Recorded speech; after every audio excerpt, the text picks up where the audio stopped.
का तो दर्द तो कितना होता है, वो फंसा हुआ था। मतलब अब तो आ गए हैं सुरक्षित? हाँ, अब बहुत खुशी है। मतलब सुरक्षित आ गए हाँ। हैं। बमबारी हो रही है, जो तस्वीरें टेलीविज़न पर दिखाई जा रही है, आपने भी उस तरह की तस्वीरें जी देखी? जी जी हमने तस्वीरें देखा और बहुत सारे हमारे दोस्त थे जो वहाँ की कीव की राजधानी जा रहे थे, उन्हें रास्ते से लौट के आना पड़ा। यूक्रेन में फंसा हुआ था। जब युद्ध शुरू हुई तब घर में बिल्कुल मातम सा छा गया और मातम ऐसा था जो खाना पीना 4 दिन से उसकी मम्मी पापा भाई बहन सब छोड़ चुके थे। गांव में भी मातमी सन्नाटा था। सरकार से क्या कहना चाहेंगे? सरकार को बहुत बहुत धन्यवाद। सरकार जो कर रहे हैं इसी तरह करते रहे। फ़ोन से संपर्क भी करना चाह रहे थे लेकिन बातचीत नहीं हो पा रही थी और हम लोग इससे ज़्यादा हम लोग डर से पैदा हो गई थी। आप देख रहे हैं KosiTimes.com और मैं हूं रविकांत कुमार। इस वक्त हम मधेपुरा जिले के उदा किशुनगंज अनुमंडल के गमैल पंचायत में हैं और यह गोरपार गांव है। यहां पर आज उत्सवी माहौल है और यह उत्सवी माहौल इसलिए है कि यूक्रेन में जब रूस ने वहां पर हमला किया और उसके बाद जो भारत के सैकड़ों छात्र वहां पर फंसे हुए थे, हजारों छात्र वहां फंसे हुए थे, तो उनमें से मधेपुरा का एक लाल साहिल भी फंसा हुआ था। अभी इस वक्त यहां पहुंचे हैं साहिल, इनके घर में उत्सवी माहौल है, लोग केक काट रहे हैं। एक बड़ी बात यहां ये देखने को मिल रही है कि सबों के चेहरे पर मुस्कान है लेकिन आंखों में आंसू भी है। इन्हीं सब मामलों को लेकर के हम बात करेंगे। साहिल से पहले हम बात करना चाहते हैं, यहाँ पर आप देख सकते हैं कि पूरा गुब्बारा से इस घर को सजाया गया है और जिस तरह से पूरे गाँव वाले यहाँ पर इकट्ठा हुए हैं, इसलिए इकट्ठा हुए हैं कि साहिल जब वहां से आए हैं लोग क्या सोच रहे हैं, हम लोग से भी पहले बात करेंगे। पहले हम इनसे बात करना चाहते हैं, क्या नाम हुआ आपका? पवन कुमार। यहाँ पर एकदम उत्सवी माहौल सा लग रहा है, क्या मामला है?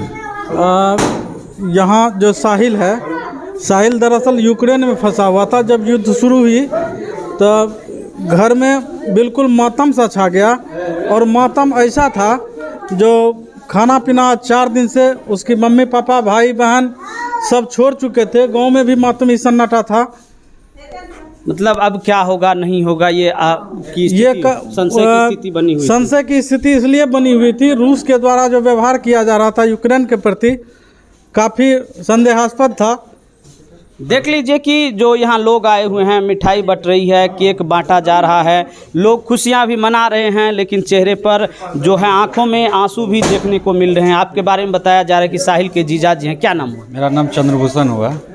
जब वहाँ पर युद्ध शुरू हुआ और साहिल जब वहाँ फंसा तो घर का क्या माहौल था? उस समय बहुत डरावना माहौल था घर पे और हम लोग फ़ोन से संपर्क भी करना चाह रहे थे लेकिन बातचीत नहीं हो पा रही थी और हम लोग इससे ज़्यादा हम लोग डर से पैदा हो गई थी। थैंक टू नरेंद्र मोदी जी को, सर को बहुत बहुत तहे दिल से धन्यवाद उनको, जो आज हमारे जितने भी बिहारी छात्र या जो भी अपना इंडियन छात्र फंसे हुए हैं उनको लाने में जो मदद की है उनको तहे दिल से शुक्रिया अदा उनको कर रहे हैं। और जो भी अब इतना ही हम बोलना चाहेंगे, जितने भी छात्र और बचे हुए हैं रेस्ट, उनको भी जल्द से जल्द लाया जाए। इनके लिए हम बहुत ज़्यादा उनका आभार व्यक्त करूँगा।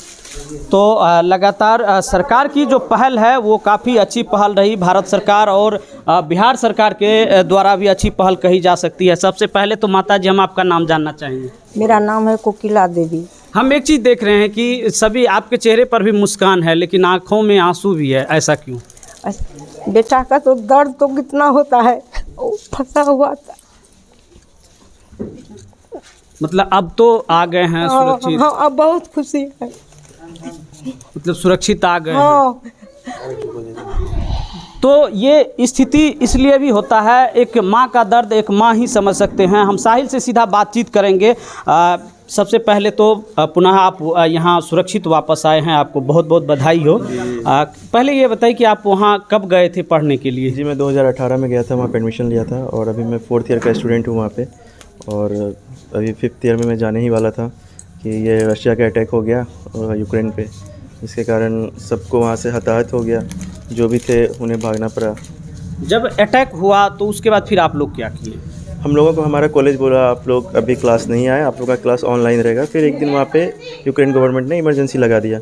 उसके बाद वो लोग बोले जो फॉरेन स्टूडेंट को रहना यहाँ पे ज़रूरी नहीं है तो आप लोग जा सकते हैं। फिर हमारे कॉलेज वाले ने हमें हमारा एडजस्टमेंट कराया, हमें बॉर्डर तक भेजा। फिर बॉर्डर के बाद हम लोगों को वहाँ से मिनिस्ट्री ऑफ एक्सटर्नल अफेयर्स के लोग आए भारत सरकार के, वो फिर हम लोग को लेके आए यहाँ पे रोमानिया से दिल्ली से फिर हम लोगों को पटना भेजा गया। पटना में भी जो है सो कई मंत्री और बड़े बड़े नेताओं के द्वारा, यहाँ तक कि बिहार के दिल्ली से आए हुए थे ज्योतिरादित्य सिंधिया हम लोग का वेलकम करने के लिए। उसके बाद फिर जैसे हम लोग पटना आए तो तारकेश्वर प्रसाद और सैयद शाहनवाज हुसैन हम लोगों को स्वागत करने के लिए आए थे, और फिर वहाँ से हमारे घर तक उन्होंने हमें भेजा।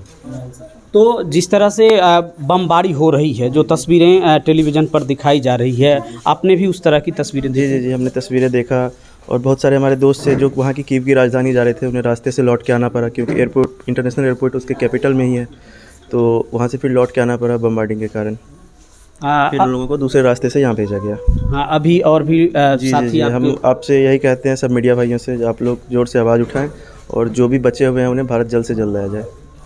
सरकार से क्या कहना चाहिए? सरकार को बहुत बहुत धन्यवाद, सरकार जो कर रहे हैं इसी तरह करते रहे। तो साहिल हैं, साहिल अब यहाँ आ गए हैं और भी कुछ लोग हैं, इनके पिताजी भी यहाँ पर हैं, हम उनसे भी बातचीत करेंगे। चूँकि जब हम यहाँ आए थे तो एक बुज़ुर्ग से हम यहाँ बातचीत किए थे इनके घर के बाहर।